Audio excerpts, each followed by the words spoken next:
sisters, how many times we have heard the story of the Good Samaritan as one of Jesus' many parables. And Jesus often spoke in parables, but if you notice, when Jesus speaks in parable, he speaks of himself in somewhat disguised way. You know how St. Paul saying, Jesus is the image of the unseen God.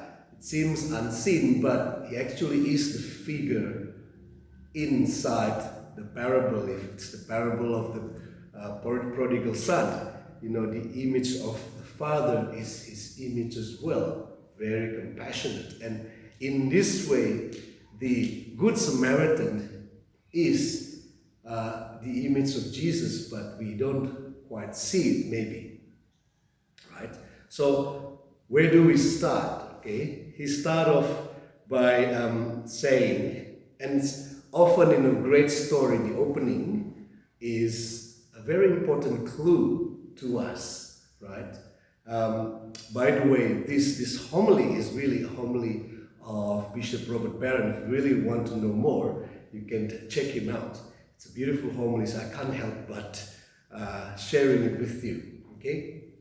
So he started off by saying like this. A man was once on his way down from Jerusalem to Jericho. Okay, from Jerusalem to Jericho. What do we know about Jerusalem? Jerusalem is up in the hill and Jericho is down. Jericho is so low, a city that is so low, and it's almost, if not already under the sea level. It's very low.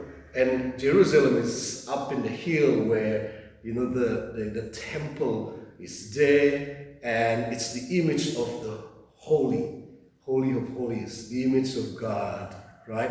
It's in Jerusalem, whereas Jericho is the image and the city of sin, and it's so low. And you can imagine this man's going down from, the place of holy to the place of sin.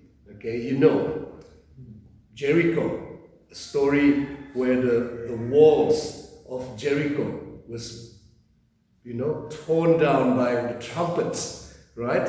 It's that image of sin being torn down by the trumpets. You can also remember Bartimaeus, okay, who is the blinded by sin, begging at the gate of Jericho to Jesus. You can see this whole image of sin in Jericho. So you can see this man, Jesus start off, this man's traveling from holy to a place of sin. Okay, and then he said, he fell off into the hands of brigands or robbers. In long trips, it's very usual where dangers and kidnaps and all these things happening, right? So he fell off into the hands of brigands or robbers. It's an image of someone going down from God into sin, fell off and sin, right? And what does sin do to us, right? Sin robs us, right? Robs us of our dignity, robs us of our capacity to be like God. We're created in the image of God, but we are compromised, right? We are deprived. We lose somewhat capacity. Our will doesn't quite, work together with our mind and our strength. It's all off-kiltered, right? We're compromised. And you can see in here what he says, and they took all he had, all we have, the grace we have, God has given us, it's taken away, and beat him. So we're beaten by sin. and then made of leaving him half dead. It's very interesting clue when he says leaving him half dead. We are in a Catholic church, we don't hold the understanding that sin totally robbed us or killed us. No. Sin leaving us half dead. Some of Protestants, like Calvin, would say that sin completely paralyzed us, like we're nothing once we have sin. But Catholics do not believe that. Catholics believe that yes, we are compromised, we lose a lot, but we're half dead. We're still alive, but we're half dead, not completely dead, right? We're half dead. That's probably ring true, isn't it, in your own life? When sin is with you, you're still kind of alive, but you're half dead, right? You feel like you lose everything, and you're still alive. You're half dead. So that really is showing what sin is doing to us. Okay? And then he said this. Now a priest is someone who holds, who is entrusted with everything that is holy, gives the food to the people like a shepherd, right? Now a priest happened to be traveling down the same road.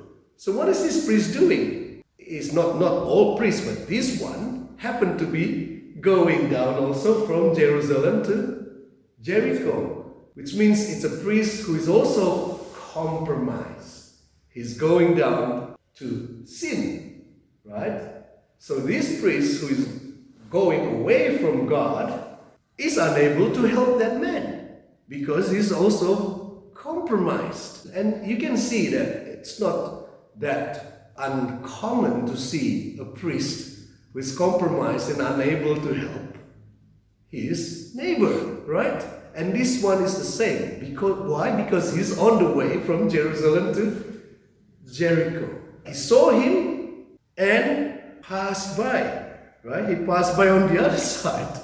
Now, in the same way, Levite also, again, traveling from Jerusalem to Jericho, going into sin, was unable to help the neighbor.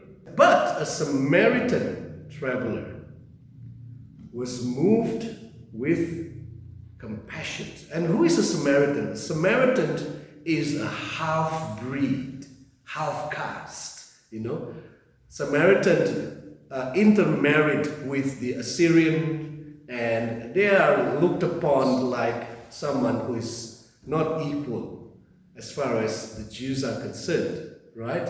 So Samaritan is like almost nothing. You are sinful people, okay? And you are also outsider. You're not an insider.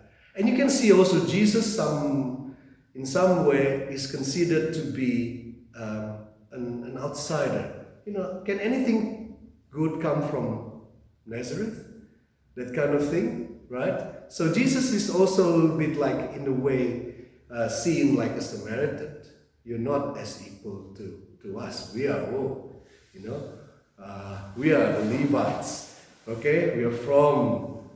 So this Samaritan was moved with compassion as he saw this man, right? What did he do? He went up and bandaged his wounds, pouring oil and wine onto them.